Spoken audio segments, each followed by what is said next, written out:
Yeah, no, that's brilliant. And I think with all the things, distribution, the way you got the film made, it all talks about you as a person, a filmmaker, that you've spoke to actors, you've made this script, you spoke to distributors, you've used your integrity. So I think if there's one lesson for people to learn is, have your head screwed on, be a good person, make connections and network, because it will come round. You need a bit of luck, of course, but I think if you put that work in, which you've done, you put a lot of work in, you'll start getting the rewards. And it's not bloody easy, but what you've done with that film is great, mate. So well done on that. I'm happy that it's gone out the way it has. It might be polarizing to some audiences. That's fine by me. I think that's all right if it's a 50-50 movie for people. I don't have an issue with that. What I'm happy to see is that a film gets seen. I think it's like one of the biggest problems is it doesn't, if people slate it or praise it, it's great either way to me, because they've seen it. And the other thing as well in distribution, which I'll note to you, is that, most companies will not, as soon as a film has come out in one territory, no one now will consider any place like India or anything like that, because The Village in the Woods has got the most videos on YouTube I've ever seen for something where it's a Hindi explanation of the film. And they've got massive hits, and like a sort of 250,000 views on these things. So you can only imagine the amount of people that have actually seen it. It's mad. And there's a soundtrack out there. Yeah, they've released a soundtrack in India. They've released cover art for the film.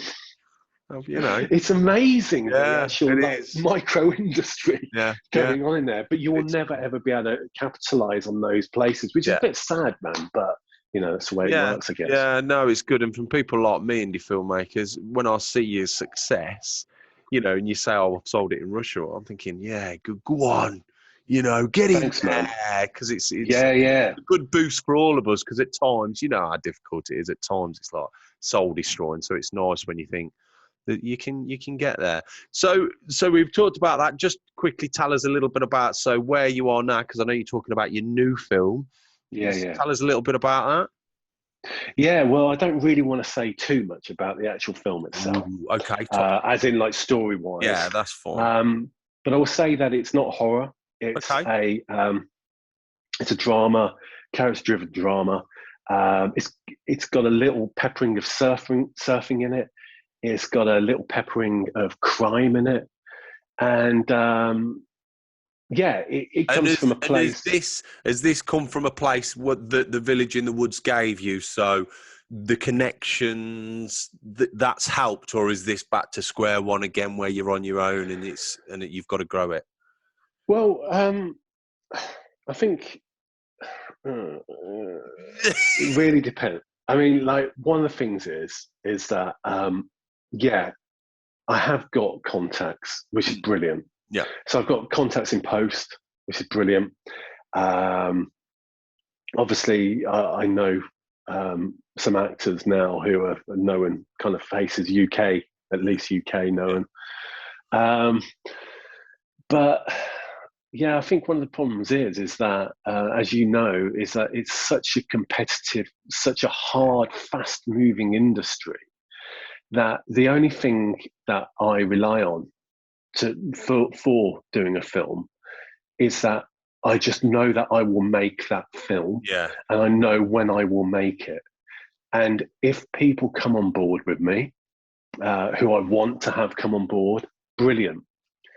If I have to literally stand with a camera and tell what I think is a really strong, powerful, character-driven story, then I will. I will just make that film. I have an ambition to do another 2 movies over the next 2 years. So I want to get this one in the can, get it into post, then go straight on to the third, what would be my third feature. So yeah, there is, getting the contacts is very good. But also the other thing as well is, one thing that's very interesting with COVID is that loads of people are really, really busy right now. Yeah. Like, they're mega busy. So people's diaries are just booked up, like looking forward. But the other side as well, obviously, is finance. Finance is always the sticky one. So for me, the way that I see it, once again, is that, like I had the attitude with the Village in the Woods, is that I will make it come hell or high water. Yeah. It's just what will happen. And I believe that those things kind of fall into place. But what I found very interesting with that attitude as well is that as soon as you start displaying that, other people come on board. Yeah. I think people want to be part of something. And when you've got somebody who is, because maybe we're a bit bonkers to want to sort of go, but that goes a long way, right? Within it. Yeah. And I think people sort of like, they gravitate towards that, and they like that. Yeah. They like the energy of that. So I hope that having out a film the way the first one's gone out will help towards that. Yeah, I mean, but I don't think I can guarantee it. The reason I ask is because for me personally, I haven't distributed my film yet. Yes, it'd be great to distribute your film, make loads of money, someone throw money at you, make another film. The reality is that's not going to happen for me. But what it has done is give me the confidence. Because before I was a shivering wreck, and of course I'll be nervous for the next one. But the confidence it's given me for my next, to walk on set, to audition people, to get on that set and say, right, let's get it. It's you can't put a money on that. And I think, and it's like you say, you've got that ignorance almost that I don't give a fuck. I'll be making ignorance, isn't it? And you're going to make it. I know I will make it. Whereas when you do that first one, there's always that thing in the back of your head, like, oh, this is going to fucking fail. Or whereas now it's like, oh no, I'll get this film. Well, I totally agree. The only time is generally it's 3:30 or 4 o'clock in the morning when you go to the toilet and I stand there and I think, what am I doing? Yeah. Like for that brief moment, I might think, oh my God. Yeah. What on earth? This is like pulling a freaking millstone up a hill. What am I doing? And then I just go, sod it, go back to bed. I wake up in the morning, I'm like, brilliant, bring it on, let's go.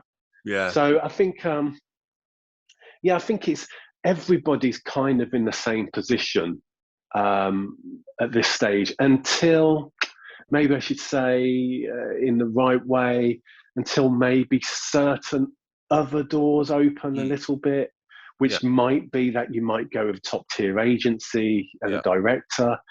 And of course, now you're getting presented to the companies that maybe you might want to try and reach now, which you're just getting lost in the noise out there. Yeah. I think that it is a balance game there. It's difficult. It is difficult. Yeah.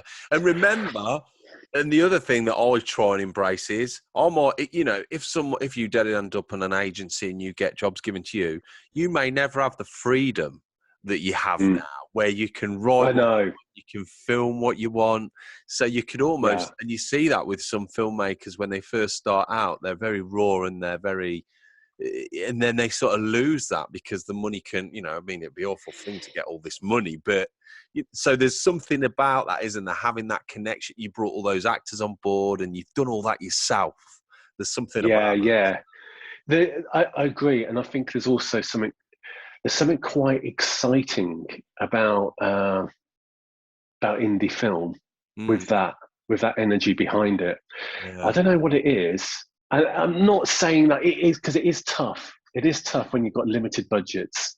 And obviously, you're sort of like scraping around for a sandwich budget if you're down in that area, And obviously, you can afford sandwiches. Oh my God!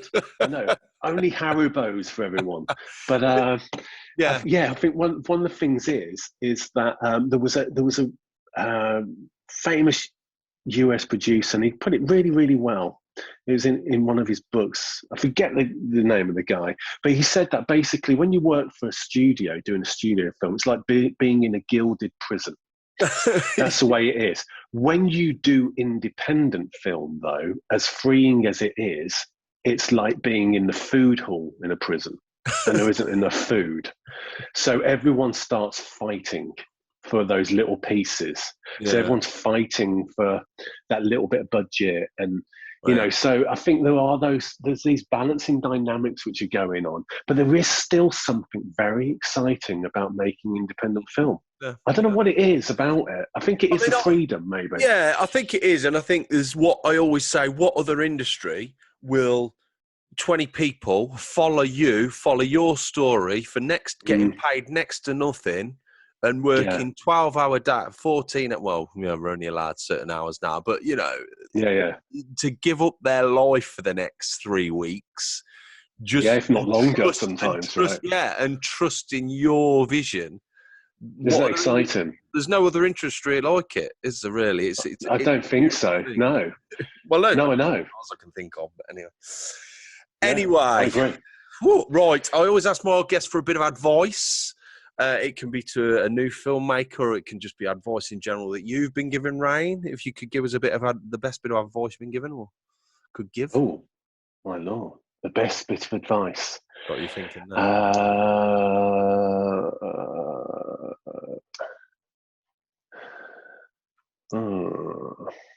There's that many. There is that many. That's the problem. I think there's a saying, actually, which I like, and I'm going to, because it's going to be on notes in my phone, so I'm going to actually have a quick look so I can say this one because it's good, and I think it's a good one. It's from a chap called, have you heard of a chap called Seth Godin? You ever seen his stuff? He's really good. And where is it? It's about being selected, and it's about, where is it? Hang on a minute. Let me have a look. That's all right. I caught you off guard, didn't I?